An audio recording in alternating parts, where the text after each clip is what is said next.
This year we took a look at the Astros' history. Today we begin a two-part series looking at the Mets.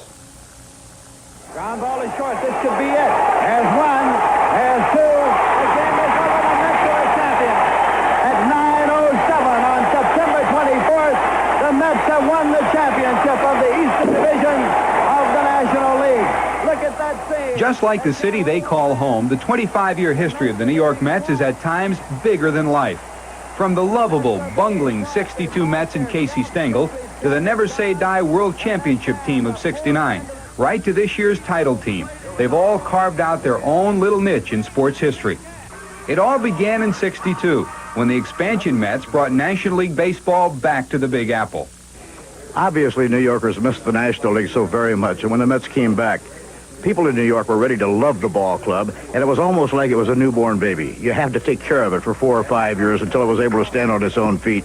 And even though they lost 120 games that first year, the crowd never bruised the ball players in any way. Say the word Mets, and what comes to mind? For some, it might be Dwight Gooden, others Tom Seaver, or Tommy Agee.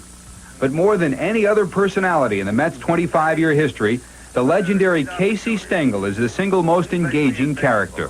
I realize what a great city it is because of the fact that I played on 3 major league cities in New York. And it's been outstanding the way every player on this team is put out in this spring training camp. And if you can continue that way the rest of your life, you're all going to be successful in baseball. From those early days right through to this year's championship team, those who have shared in the Mets experience have come away with much more than just box scores and stories. A lot of fun. I had a lot of fun covering the Mets. It was a fun team. Even the lean years when things were going bad, the bad years and the early years when they were a terrible team, it was always fun coming to the ballpark. And, of course, the last couple of years have been so exciting. They compare with the great years in Brooklyn when I covered the Brooklyn Dodgers. The Mets have just been a New York team that's captured the imagination of everybody here. For the team's former mascot, the recent Mets anniversary film rekindled remembrances of those early Mets years.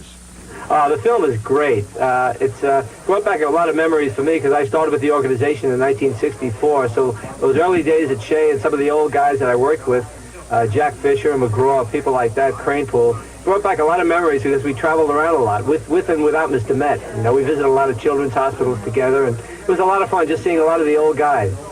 Yes, the last 25 years have been truly amazing.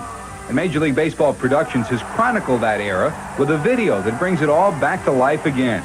Next week on Inside Baseball, we'll look behind the scenes of the production, an amazing era.